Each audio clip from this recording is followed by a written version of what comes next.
Hi, I'm Brent Stafford, and this is RegWatch by RegulatorWatch.com. It wasn't that long ago when many Canadians felt they could trust their government to protect and promote their physical and mental well-being. After all, this promise is enshrined in Canada's Health Act, which also guarantees reasonable access to health services without financial or other barriers. One might ask the 250,000 residents of Quebec who use nicotine vaping products, or the hundreds of vape shop owners and over 1,000 employees, what they think about this high-minded promise to protect their well-being, now that a province-wide ban on flavors is in force. Quebec's flavor ban and those in New Brunswick, Nova Scotia, Prince Edward Island, and the Northwest Territories are a public health disaster for those who rely on nicotine vaping products as a tool to quit smoking. But sadly, the disaster is growing much worse now that the Ontario provincial government has announced it is accepting the federal government's invitation to join the federal excise tax program, thus doubling the excise duty on vaping products sold in Canada's largest vaping market. Joining us today to discuss these unfolding disasters is Darryl Tempest, Executive Director at the Canadian Vaping Association. Darryl, thanks for coming back on the show. Brent, thanks for having me. And as always, I want to thank you and the viewers for allowing me the opportunity. So, Darryl, let's start with the Quebec flavor ban. How much damage is it doing to Quebec vaping? Well, I think if we look at past experiences, and if you look at Nova Scotia, and I had the opportunity to listen to Professor Irvine on your last episode, and really kind of understood from an economist point of view what they saw coming. But a lot of it's kind of modeled after what we've seen in other provinces. So if you look at Nova Scotia, for example, you've seen 85% of their businesses completely taken out. So that was a safe access supply for a lot of people who used, as you know, vaping as a far less harmful alternative to combustible tobacco. So if you look at the flavor ban in its entirety, and if you look at some of the data that's coming out, then we talk about, and I'm sure we'll get to this, but we talk about Abigail Freeman's research in San Francisco. And the reason that that's so important is because on the globe, they were the first real adopter of flavor bans. So what you're going to hear from a lot of politicians who haven't taken the time to understand the issue in any way is they're going to say that this is about protecting the youth, even though every subject matter expert has come back to them that researches this in detail has said that these impacts are wrong. So we have to, or what their assumptions are wrong. Sorry, Brent. If they research them at all, and we can get into that from a public policy point of view and the massive amount of failures, not just in Quebec, but across the country. But right now, let's just look at it from its very, very specific point of view, is that all data indicates that flavor bans equals greater smoking initiation and continued prolongation of smoking rates in Canada. So who pushed this in Quebec? How did this happen?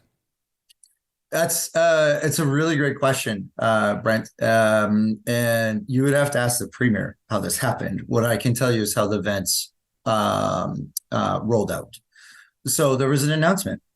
There was an announcement in the Quebec industry in mass amounts, tried to do outreach to their government officials to talk about not only the damage this would have on their business, but it will on their consumers and the impacts on hundreds of thousands of Quebecers.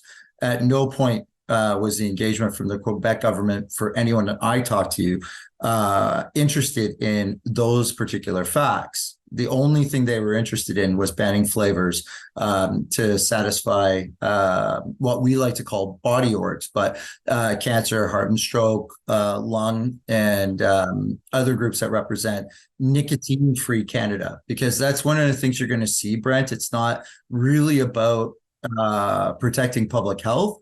It is very much about fighting a war on nicotine. Whether it's dangerous for society or not is irrelevant to them. So from a Quebec government's perspective, with looking at none of the science research or best available evidence, has determined in their mind that vaping and smoking is the exact same thing. So they're regulating it the same way. And so in their mind, the flavor ban is the same as getting rid of menthol cigarettes, when it is not a comparable in any way. Darryl, in Quebec, is it a complete and total flavor ban, or is there some wiggle room? I don't know about wiggle room. There isn't. I think if we look at what they've said, is that it's menthol and tobacco. I really want to cover flavors for you in a moment, as part of this discussion, Brent, because one of the key things is that they're all flavors. Like, there's this impression that we squeeze tobacco leaves into a bottle and provide that to society. That is not what this is at all. Building flavors is a million different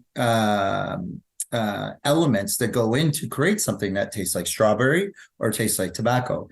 So a great example is that if you look at a tobacco flavor versus a sweet flavor, I would say, you could estimate 70%, 80% of the flavoring combo in tobacco is very similar to a different type of product that may taste like banana or apple or a nice creme brulee, whatever that the consumer preference is for.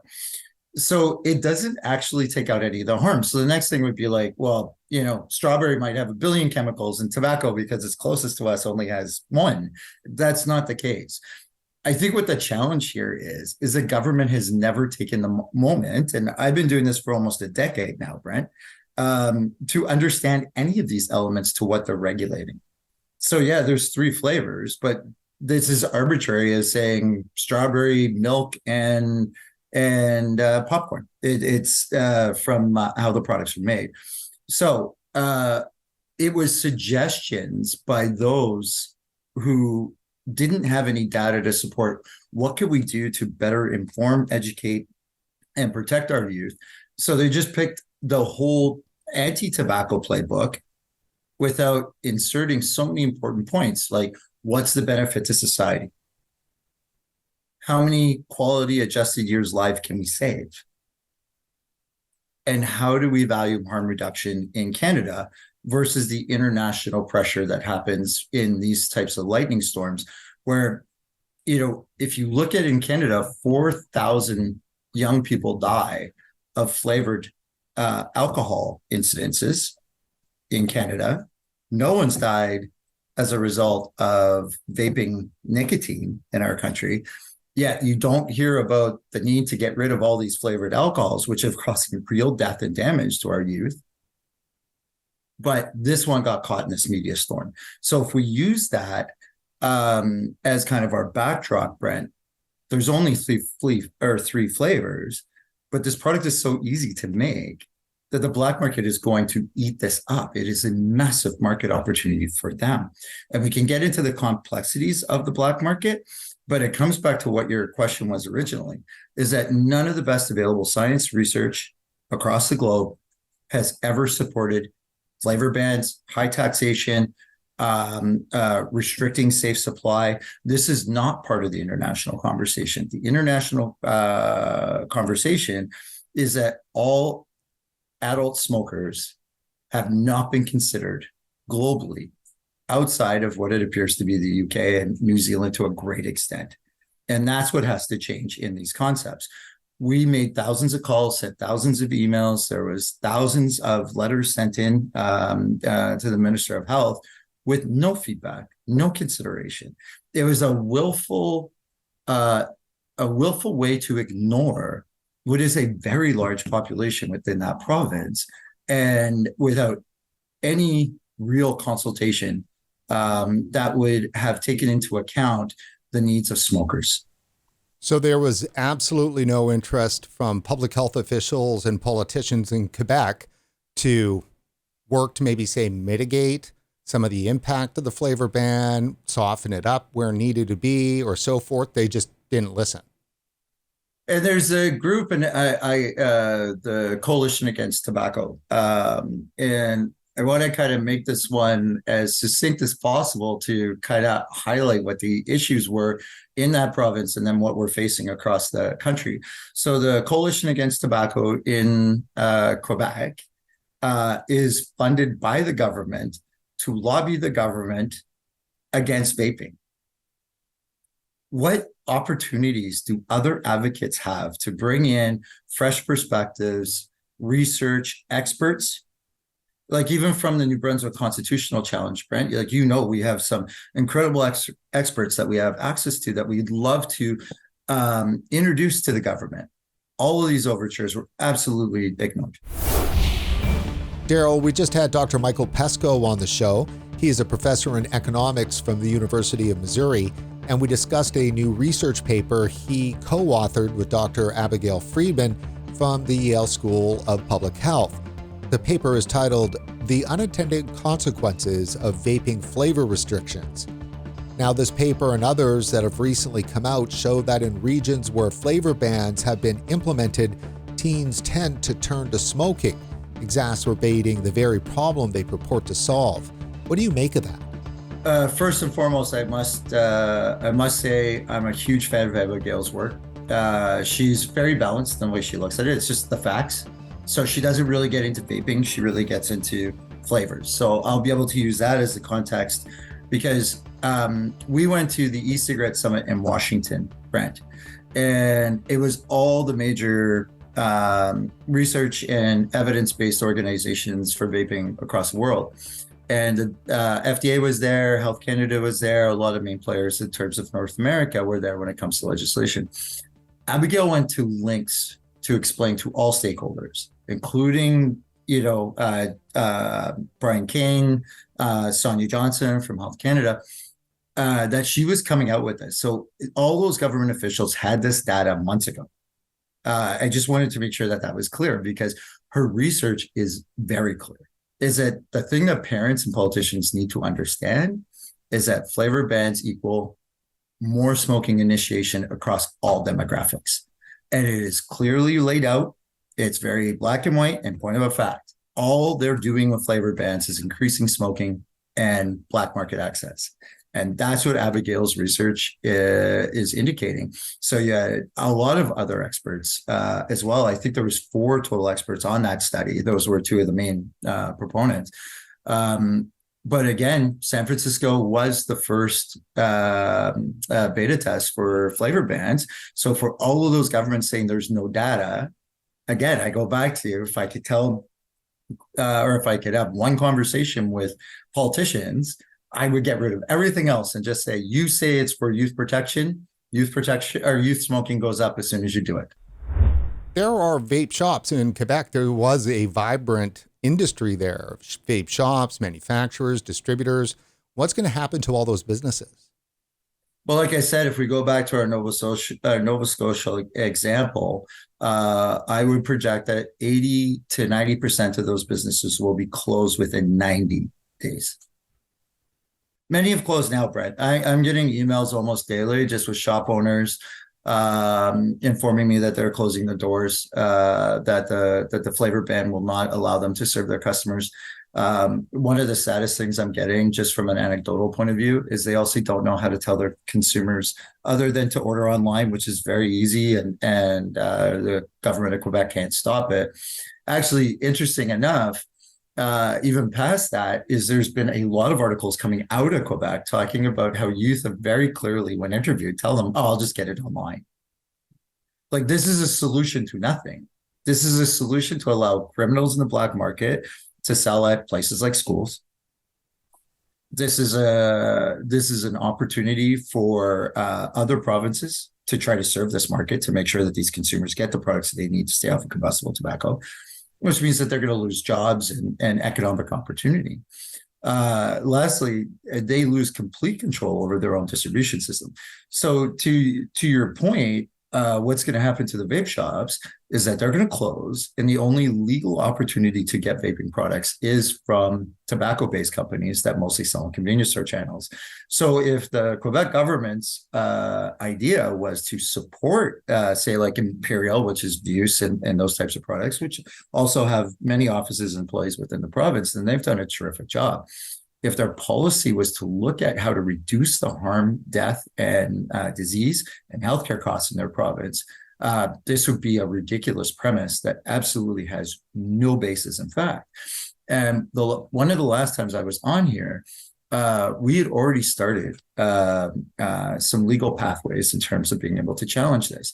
The problem from the Quebec group, for the most part, is so many of them were closing that to be able to fund those lawsuits is extremely difficult. And you shouldn't have to take and raise money from small businesses to sue a government to ensure that you have the right to reduce your harm, make informed decisions, and stop smoking.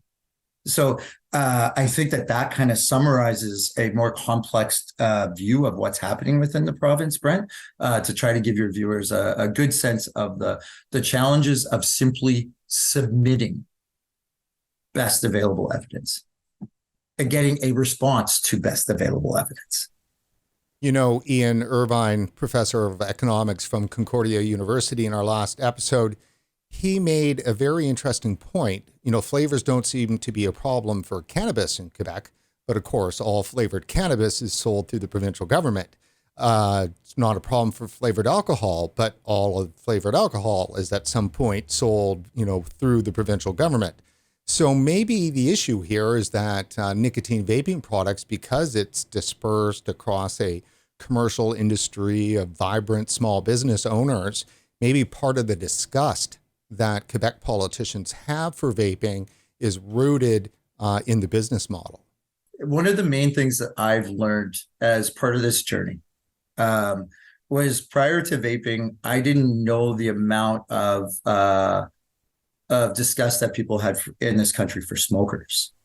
I never once had considered myself as kind of like fringe of society. I started nicotine products like most people when I was in my early teens. And a lot of the adults around me, I mean, I'm a little older, Brent, I'm almost 50 now. But a lot of the adults around me, they all smoked when I was a kid. It was normalized. It wasn't an issue.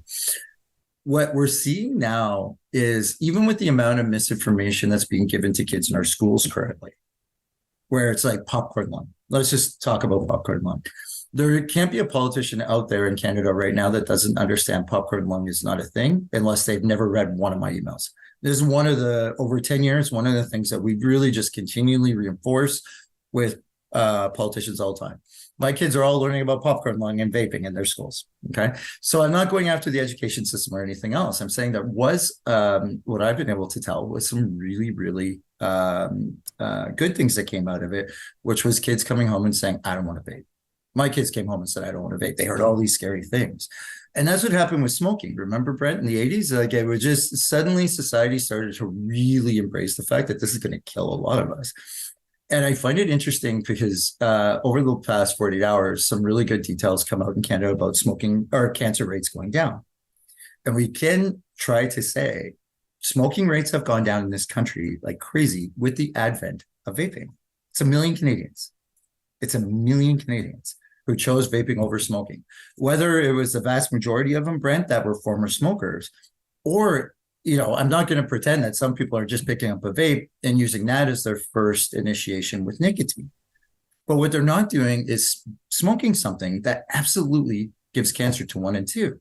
If we look at all the positive data that's happened in our country since the advent and adoption of vaping, and is completely ignored while we've had gums and patches and everything else for years, Brent, like before my actual memories. So as a young guy, like, I remember adults talking about patches and other NRT products. Is this one's twice as successful? So I think that the hatred extends beyond vaping. It's almost like if you're alcoholic or if you have problems with opioid abuse and everything else, that there is a system of support and care in Canada. I hear about opioid crises a lot.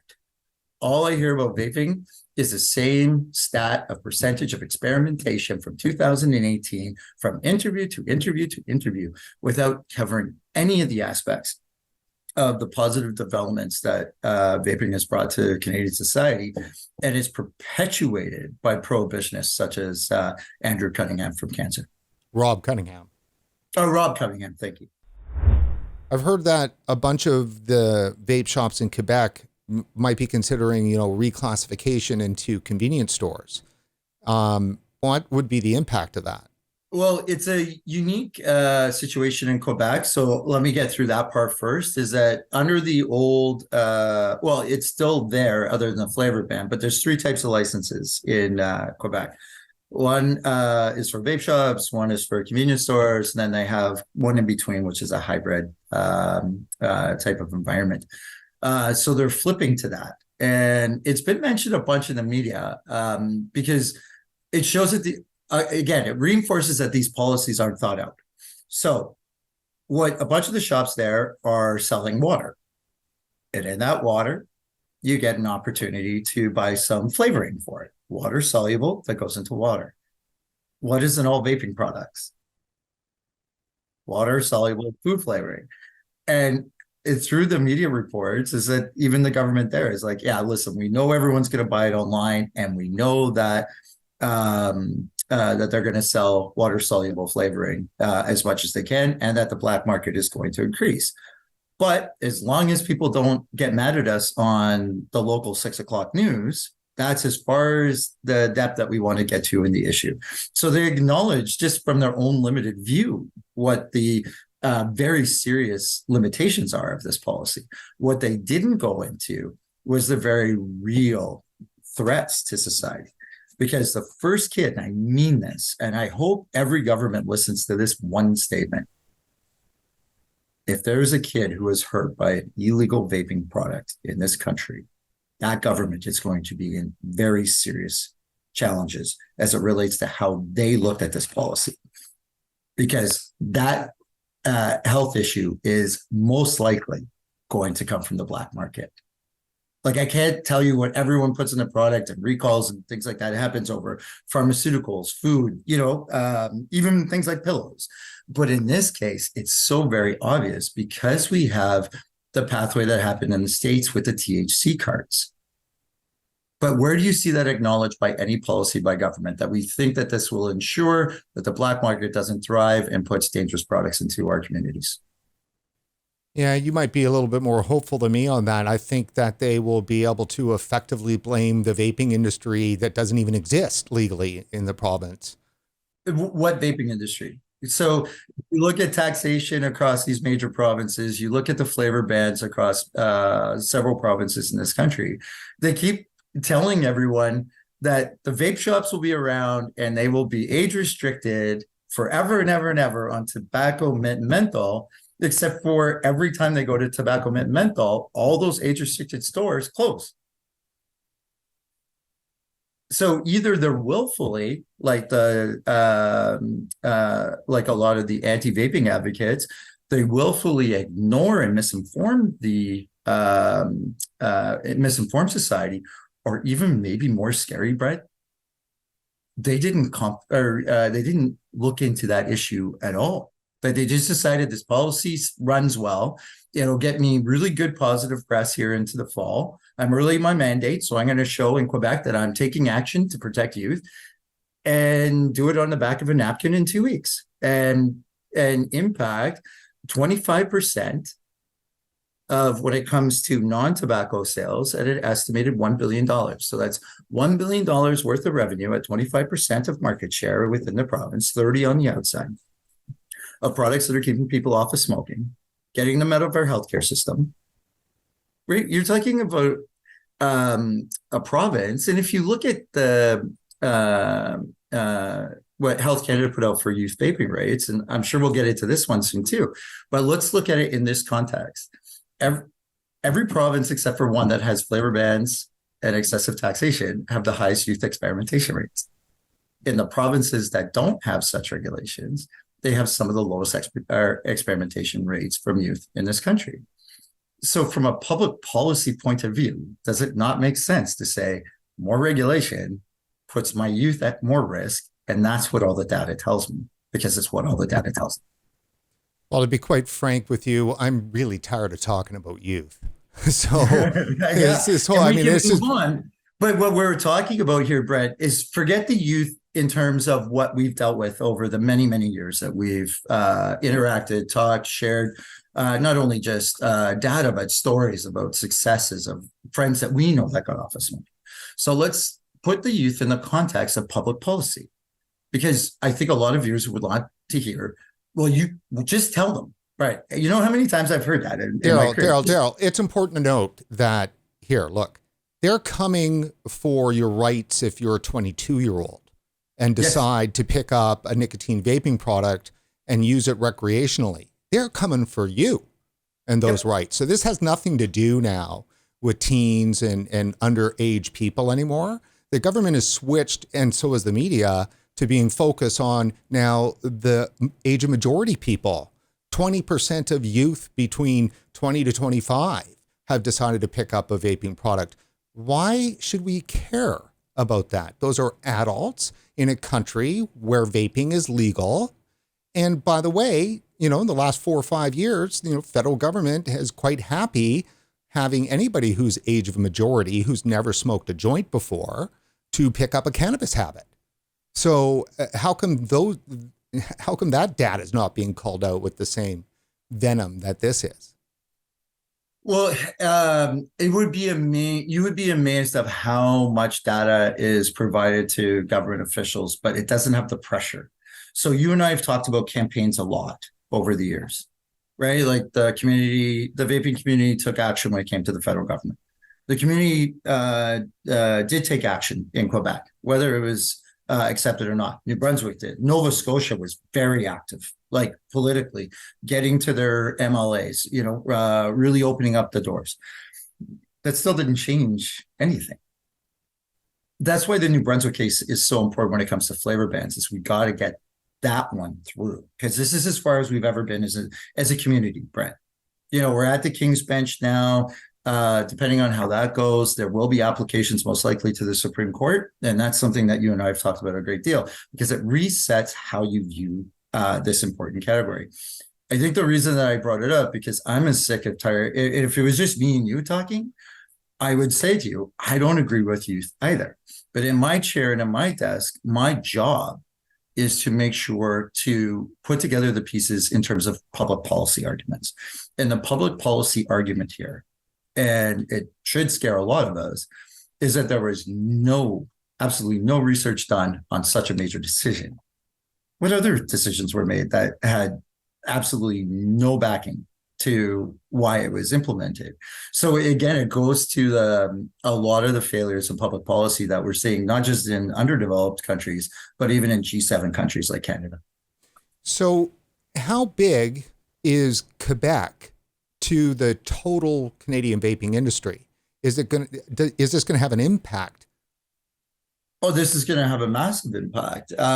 So right now, the Canadian market is largely considered to be around $1.8 billion. So that would include all convenience stores, vape shops, tobacco companies, and independent vape manufacturers and importers. Again, they make up about 25% of the total vaping market. I think it's the numbers, though. That's 250,000 people vaping. 1 million people, quarter of the market, should be close to around 250,000. How do you remove a harm reduction product from 250,000 citizens in a country the size of Canada? Forget a province the size of Quebec. Right? And so if you look at Quebec has high smoking rates. They have high youth initiation rates when it comes to vaping. And remember, you can't get anything online or any of those things in Quebec, and it still went the opposite. So I think when it comes to public policy, and we look at the province of Quebec, there's no way to not say disaster for our healthcare system, costs and deaths. It's a disaster for our youth. It's a disaster for their economy. It's such a huge hit. And they absolutely had no engagement at a real level. Was there some phone calls and lip service, Brent? Yeah, for sure. Was any of it impactful? None of them. Darryl, let's turn now to the news from Doug Ford's progressive conservative government that the province of Ontario will be joining the federal vaping excise tax program. Was this a surprise to the Canadian Vaping Association? It was never anything that was indicated to us. I would start there, Brent. Considering the global landscape of vaping, it's not a surprise. Taxation has been hotly debated.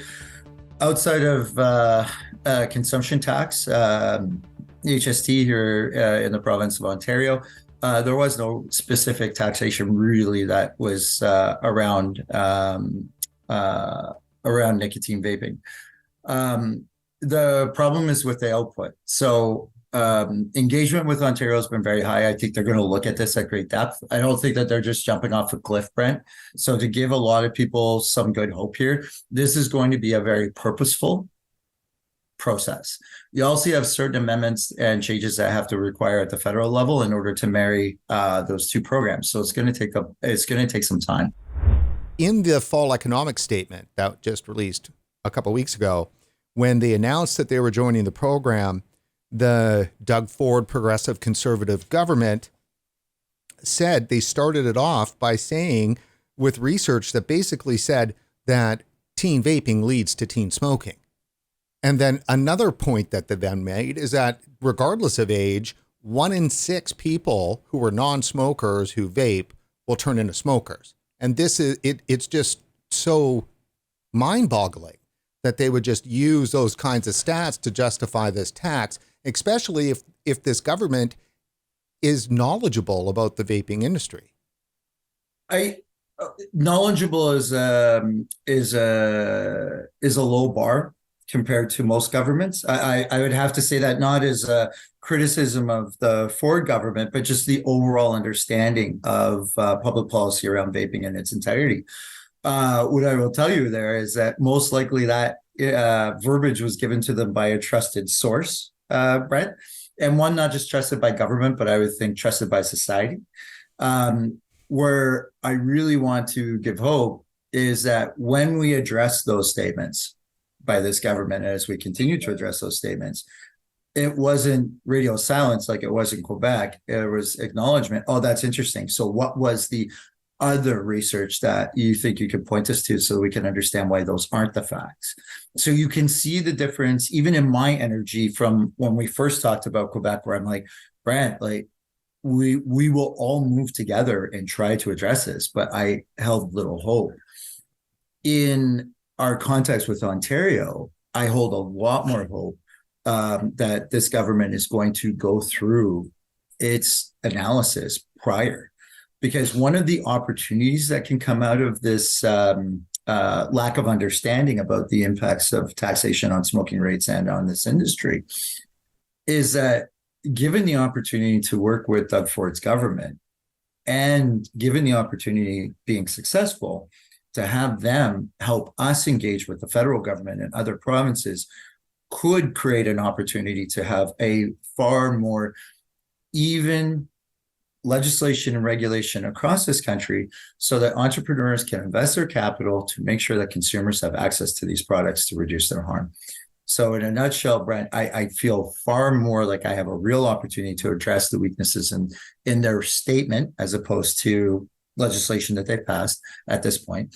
So to their statement, I really feel that there's going to be real interaction and real engagement from the Ford government. Well, let's hope that there is. Here are the implications of the tax. So you've got the federal tax, and you take, say, a regular 30 ml bottle of e-juice that might have sold, before the federal tax for $20. You add $7 of tax into that, and then that bottle is $27. Now, the way this will all work out is if Ontario joins that program, it'll now be $14 in tax and the bottle around $34. And then, of course, you still have the provincial sales tax on top of that. So something that could have been $20 is likely going to be $40. I mean, how is that affordable? And isn't it getting close to the cost of smoking?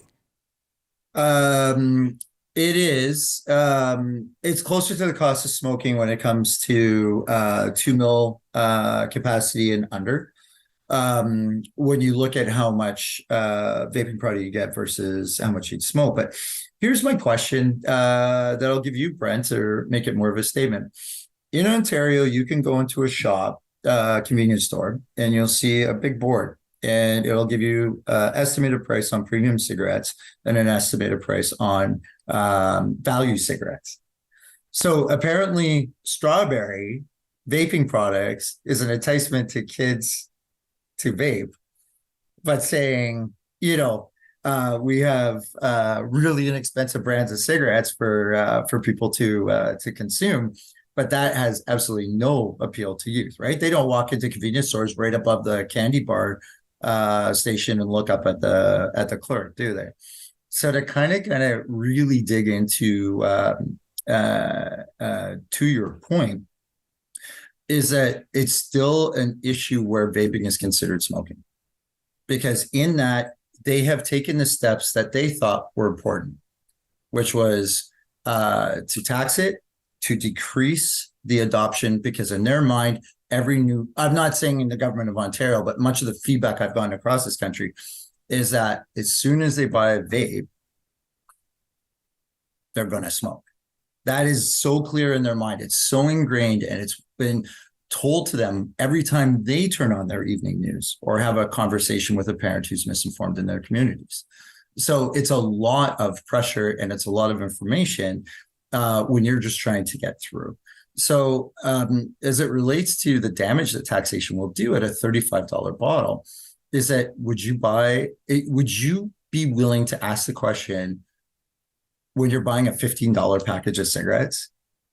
Hey, can you tell me about that $35 one that comes with, now a mod and, you know what I mean? Like different heads that you have to fill, or are you just going to grab that? You're going to grab that packet of cigarettes. Convenience stores play an important role in this because it is the first place where people go to initiate when they buy cigarettes. The vast majority of Canadians that are over like the age of 40 think that vaping is just as dangerous as smoking, Brent. And we're perpetuating that through these types of policies, which keeps them smoking longer. So that's the circle, and there's no way out of it unless we convince the politicians. The media, in my mind, is done. They're not going to report on the positive side of vaping. They're just not. Darryl, for our viewers, they hear about this New Brunswick legal matter, but they might not know much about it. Quickly tell us, what exactly is the industry trying to achieve, and what's the update? So very succinctly, what we're trying to achieve is a reversal of the flavor ban, not only for New Brunswick, but to protect flavors for adult smokers for generations to come. That is our only goal. The update is we just finished discoveries. And talking with legal representatives that are through those discoveries and disclosures are very confident in our case. And the reason is because it would appear that due diligence on developing the policy to why they could justify flavor bans is not there. So ultimately, that's for a judge to rule on. But I think that the key is that I am very surprised, even me, having doing this as long as I am, the lack of any due diligence to the policy. They literally just decided to do it. I can't tell your audience anything other than that. And it's not that I'm withholding, Brent. It's that I literally cannot figure out one single thing other than the surveys within the province of youth experimenting with this product, which we can all agree on, that's a thing, that they did anything else with it. They literally just took a bunch of information from cancer and heart and stroke and put it in a file. That's it, from what I can tell. So that case will be heard next year. And we're hoping for very early next year, Brent, but it would have great ramifications for vaping and vaping rights for harm reduction in Canada. But I think it will also be very much used around the world because of the experts that are there. So Abigail will be there talking about her research. Warner, as you know, and many other leaders that talk about the facts of vaping and its impacts in society. Nothing that would be moral panic or prohibitionist in nature. That's not what they're there for. They're there to literally tell you this is better than this because of these reasons. And that's it. And the province didn't go through that. So I'm feeling very comfortable. And I think it's going to change a lot when it comes to Quebec and Ontario, where they're going to see that come out of that process. So a win in New Brunswick then would affect all the other provinces that have engaged flavor bans. Absolutely. And it's going to not only open up more pathways for greater advocacy and stronger advocacy, but also opens up some really great pathways for challenging some of these existing laws in other courts. So there's nothing about a King's Bench win, which is where we are now. So that's not appeals court, but it's the step kind of before the Supreme Court, Brent, for those of your listeners that don't know that portion of it. That trial will take like 20 days, and then we wait for the judgment. After that judgment, you seek appeal to go to the Supreme Court, and then they'll if they approve that, then you're applying right to the Supreme Court. So we could see a Supreme Court trial on vaping within, say, 24 months. Darryl, last question regarding Ontario and an excise tax. If you could ask the Ontario government one question, what would that question be? I would ask the Ontario government to not answer my question, but to ask another one. And I would ask them to call finance department at the federal level and ask them what, if any, data they have to support their tax policy. Where did they come up with the number? Where did they come up with the percentage? What was the risk assessment? What was it going to do to consumers? What is the full process that they went through when the federal government didn't talk about vaping taxation? And remember, it jumped out of nowhere. Brad, you remember that interview? I didn't even know. I was like, man, it just popped up on the screen just like it did for everyone else. And I would ask Ontario to ask that question. Because if it's one thing I believe in this premier in Ontario, is that if it doesn't pass a common sense test, he really pushes back. I don't think he thinks that there is any pushback against the tax. I think for him, it's all flavors in his mind, considering his interaction, and that's the conversations that we've had. So I really believe that this is a real opportunity, as much as it's scary for our stakeholders, for the businesses, for all the families that rely on us. But we can't control that process. But what we can control through asking great questions like you just asked is to show them why we see it the way that we do. And if we can win that one with a couple of key influential people in a government like that, that's mostly operated under that guise, it creates the best opportunity. So I'm going to give one pitch here when it comes to taxation in Ontario, Brent. I hope you don't mind. Is that if you're a consumer or a shop owner or an importer or a distributor, or if you touch the vaping industry and you're concerned about this tax and you live in Ontario, please send me a note at Darryl@thecva.org so I can connect you with your elected official. We had the most scale on the federal one, and we had the best results when we did the federal outreach. So I'm not here to drive it. I'm here to make sure that you get connected, help you with any of the science, the research, anything that you would like to present to your elected official. But it's really, I reinforce this every time. I need the consumers to ask those questions too. Why are you doing this to me? And it will grow.